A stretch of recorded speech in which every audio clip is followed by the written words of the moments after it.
Hello, আসসালামু আলাইকুম। কেমন আছেন সবাই? আশা করছি আল্লাহ তাআলার অশেষ রহমতে সবাই ভালো আছেন এবং সুস্থ আছেন। আলহামদুলিল্লাহ আমরাও ভালো আছি।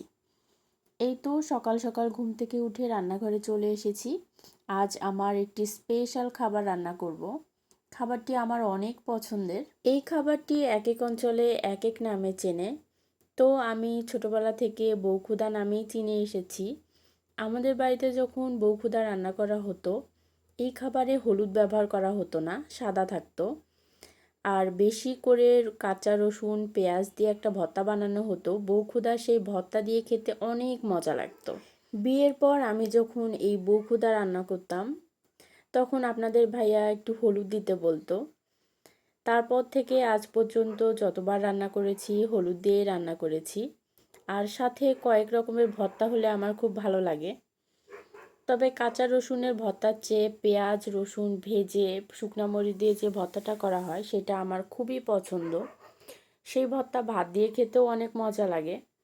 তবে আজকে আর অত কিছু করছি না, শুধু একটু মাছ ভর্তা করব। আমার বিয়ের পর আমি একদিন মাটির চুলাতে বউখুদা রান্না করছিলাম। তখন একজন এসে আমাকে বলে যে তুমি এগুলোও খাও, এগুলো তো গরিবদের খাবার, আর এগুলো তো মানুষরা খায় না, গরু ছাগলেরা খায়, এগুলো তুমিও খাও।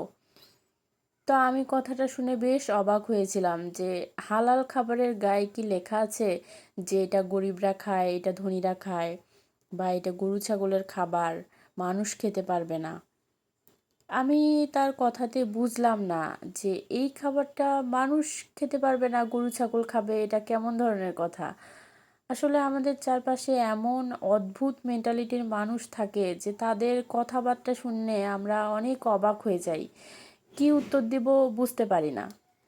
আমার চারপাশে এমন অনেক মানুষ আছে যারা আমাকে অনেক হিংসা করে। আমি ভালো আছি এইটা তারা মেনে নিতে পারে না। ফার্স্টের দিকে আমি ভাবতাম আমার জীবনেই হয়তো এমন যে আমাকে অনেকে হিংসা করে, আমাকে শত্রু মনে করে, আমার ভালো কেউ সহ্য করতে পারে না।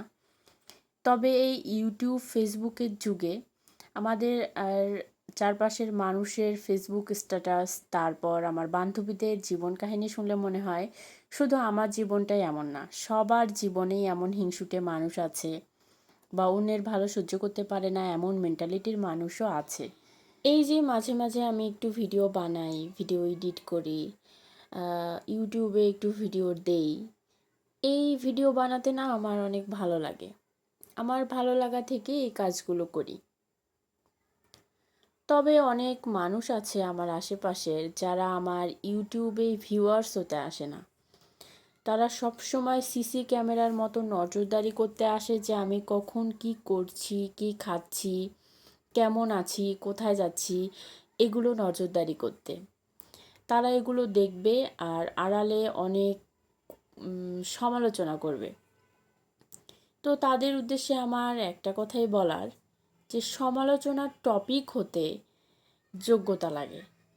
সেই যোগ্যতা আমার নিশ্চয়ই আছে, এই জন্য আড়ালে আমার নামে এত কিছু বলে বেড়ায় তারা। আমার ব্যাপারে এত চিন্তা না করে ওই চিন্তাটা যদি নিজের জন্য করতো তারা, তাহলে আমার ব্যাপারে এত কিছু ভাবার সময়ই পেত না।